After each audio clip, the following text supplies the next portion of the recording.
Hello বন্ধুরা, আজকে আবার চলে এসেছি একটি অনবদ্য রান্না নিয়ে। সেটা হচ্ছে পুঁই শাক চিংড়ি মাছ দিয়ে। আপনারা সবাই খেয়ে থাকবেন। তো এটা আমার ভীষণ ফেভারিট একটা খাবার। আমি ভীষণ ভালোবাসি এই রান্নাটা খেতে, পুঁই শাক চিংড়ি মাছ দিয়ে চচ্চড়ি খেতে, বা পুঁই শাক মাছের মাথা দিয়ে, কাতলা বা রুই যে কোনো মাছের মাথাই চলবে, কিন্তু এটি আমার ভীষণ প্রিয় একটি খাবার। তো তাই আমি শেয়ার করছি। তো সমস্ত সবজি দিয়ে করব। পুঁই শাক চচ্চড়িতে সব সবজি লাগে, তাতে লাগে কুমড়ো, আলু, পটল, বেগুন, ঝিঙে, কিন্তু আমার ঘরে ঝিঙেটা ছিল না তাই আমি দিইনি, যা ছিল তাই দিয়েই করেছি। কাঁচা লঙ্কা ফেলে ফেলে দেবো। সব সবজিগুলো আমি কেটে নিচ্ছি। এই রান্নাটা আমি আমার মায়ের থেকেই শিখেছি। কেন কি, আমি সত্যি কথা বলতে একটা টাইমে আমি রান্নাঘরে ঢুকতাম না, রান্না করতেও ভালোবাসতাম না, কিন্তু খেতে ভালোবাসতাম। খেতে আমি আগাগোড়াই ভালোবাসি, কিন্তু রান্না করতে আমার মানে ভীষণই একটা বিরক্তি লাগতো। কিন্তু এখন পরিস্থিতির চাপে পড়ে রান্না করতে এখন আমার নিজেরও সত্যিই খুব ভালো লাগে।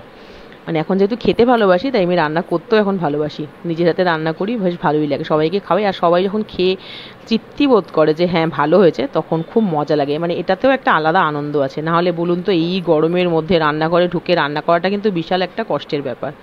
সবার ঘরে তো আর সবসময় সেরকম সুব্যবস্থা থাকে না। তো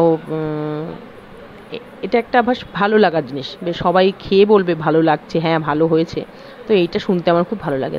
তারপর থেকে এখন রান্নাটা আমি করতে ভীষণই ভালোবাসি। ভালো লাগে। যেগুলো না জানি জিজ্ঞেস করে নিই মাকে, মা কী করে করতে হয়। তো এটি আমার মায়েরই রান্না, পেঁয়াজ দিয়ে করি। পুঁই শাক চচ্চড়ি চিংড়ি মাছ দিয়ে যখনই করি আমি পেঁয়াজ ব্যবহার করি। অনেকেই ব্যবহার হয়তো করেন না। যারা পেঁয়াজ দিয়ে খান অবশ্যই জানাবেন। আমি পেঁয়াজ দিয়ে করব রান্নাটা। তো সবজিগুলো কেটে নিচ্ছি। সব সবজি মোটামুটি কাটা হয়ে গেছে, পুঁই শাকটাও কেটে নেব। আর চিংড়ি মাছ দিয়ে যেহেতু করব, আমি ভিডিওটা মানে করতে পারিনি। চিংড়ি মাছটা আমি বেছে পরিষ্কার করে ধুয়ে ভালো করে নুন আর হলুদ আমি মাখিয়ে আগের থেকে রেখে দিয়েছিলাম। তো ওটা আমি ভিডিওটা করতে পারিনি। তো পুঁই শাকগুলো মোটামুটি কাটা হয়ে গেছে। এই বিশাল লম্বা লম্বা ডগা সেরকম নয়, ছোট ছোট বা সবে উঠেছে সেরকম পুঁই শাক ভালোই লাগে। এই পুঁই শাকগুলো খেতে খারাপ লাগে না। আর পুঁই শাক, মোদ্দা কথা পুঁই শাক হলেই হলো, মানে মোট কথা পুঁই শাক হলেই ভালো লাগে। তো কাঁচা লঙ্কা চিড়ে সবই দিয়ে দিয়েছি। এবার আমি সবজিগুলোকে ভালো করে ধুয়ে পরিষ্কার করে নিয়েছি।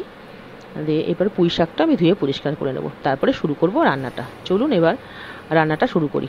বন্ধুরা, যদি ভালো লাগে আমার চ্যানেলটাকে অবশ্যই সাবস্ক্রাইব করবেন, লাইক শেয়ার করবেন, কমেন্টও করবেন। ভালো লাগবে, পাশে থাকবেন, তবে ভালো লাগে। এই গরমের মধ্যে রান্না করে পোস্ট করি, তো পাশে থাকলে ভালো লাগে যে না আপনারাও আছেন, কারণ আপনারা ছাড়া তো কিছু হবে না।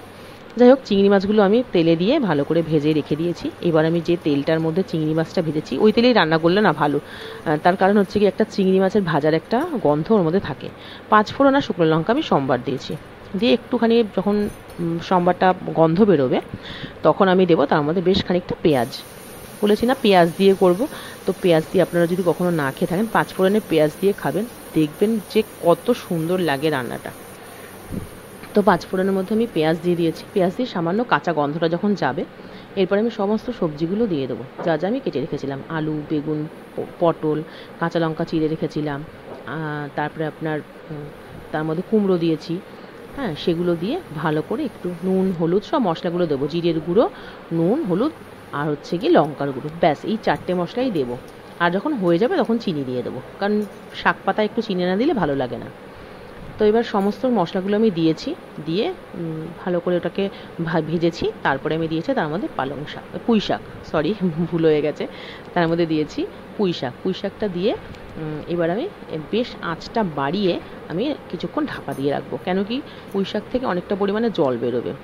তো ঢাকা না দিলে পরে, যদি আমি মানে আঁচটা কমিয়ে দিই, তাহলে ওখান থেকে জল বেরিয়ে না টক টক হয়ে যাবে রান্নাটা। তার জন্য আঁচটা বাড়িয়েই রাখবো আমি। দিয়ে অনেকটা জল বেরিয়েছে, সেই জলেই অনেকটা সেদ্ধ হয়ে যাবে। এরপরে আঁচটা কমিয়ে ভালো করে নাড়াচাড়া করব। দেখুন অনেকটাই নরম হয়ে গেছে পুঁই শাকটা। তো এরপরে দেব চিনি। যখন হয়ে এসছে তখন দেব চিনি, দিয়ে আবার নাড়াচাড়া করে চিংড়ি মাছটা দিয়ে কিছুক্ষণ ঢেকে রেখে দেবো। যেই ডাঁটিগুলো সেদ্ধ হয়নি সেগুলো তাহলে ঢেকে রেখে দিলে ডাঁটিগুলো সেদ্ধ হয়ে যাবে। দেখুন কি সুন্দর কালারটা হয়েছে দেখতে। যে কোনো শাক পাতাতে একটু চিনি দিলে শাকের টেস্টটাই আলাদা রকম হয়ে যায়। একটু চিনি দিতেই হয় শাক পাতাতে, পাঁচ তরকারিতে। দেখুন হয়ে গেছে আমার রান্নাটা, কি সুন্দর হয়েছে রংখানা, দেখতে খেতেও অনবদ্য হয়েছে।